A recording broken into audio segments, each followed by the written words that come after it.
difícil falar desse Cleveland Cavaliers, né?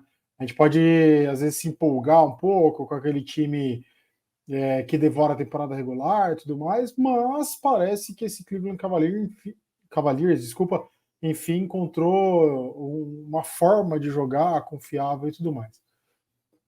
Dando uma analisada nos últimos 20 jogos, realmente só perderam 2 jogos, foi um jogo para o Milwaukee Bucks e um outro jogo para o Philadelphia 76ers. 2 concorrentes diretos ao título da conferência do mesmo lado que eles jogam, né? Então a gente precisa parar e analisar um pouco. Teve ali alguns outros duelos mais difíceis dentre esses 20 jogos, mas eu vou te falar que, dando um chute aqui sem fazer nenhuma estatística, 80% desses jogos foram jogos contra equipes ou medianas ou parte de baixo da tabela. Não são concorrentes totalmente diretos para o Cleveland. Pode ser um favorecimento, entre aspas, aí, né?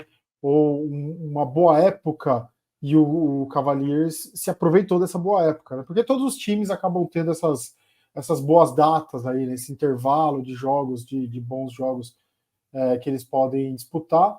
Mas o Cleveland parece que está aproveitando esse bom intervalo de jogos contra adversários nem tão importantes assim. E isso é importante para o time em si, para dar corpo, para dar confiança, para treinar esse tipo de jogo, para que jogadores que estão em lesões voltem e consigam participar, e aí não entra num clima de pressão, né, por não estar conseguindo uma boa sequência.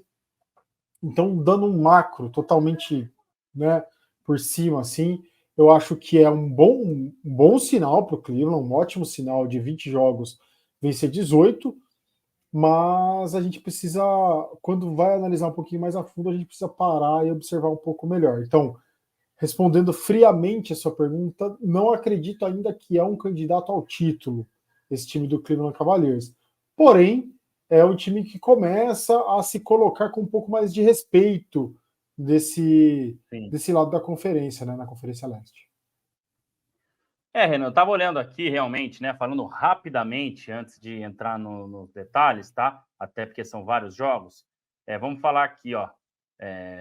Vou parar somente nos que foram vitórias contra times que realmente, né, podem ser pedras no sapato nos playoffs. Wizards não, 2 vezes, Spurs não, Nets não, Bulls não, Bucks, tem uma vitória contra o Bucks aqui no meio, Hawks não, Magic não, mais uma contra o Bucks, tá? Clippers, Bucks e Clippers então já são 3 vitórias importantes aí. Pistons, Grizzlies, Spurs, Kings, tá? Então são 4 jogos interessantes aí. Wizards de novo, Nets, Raptors, Sixers sem Embiid e Bulls. Desses 18 foram 4 jogos realmente que a gente pode colocar aí contra times que vão ou podem ser pedras no sapato durante os playoffs, né? Seja na Conferência Leste, seja numa possível final de NBA.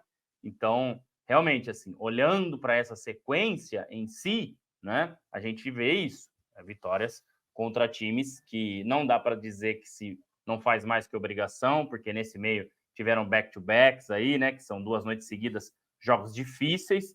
Então, eu acho que é uma sequência muito interessante, mas tem bastante disso que você falou, né? Mais de 50% dos jogos, podemos colocar aí 70% dos jogos, foram jogos contra times que estão lá embaixo na tabela, né? Ou praticamente não tem mais nenhuma inspiração na temporada.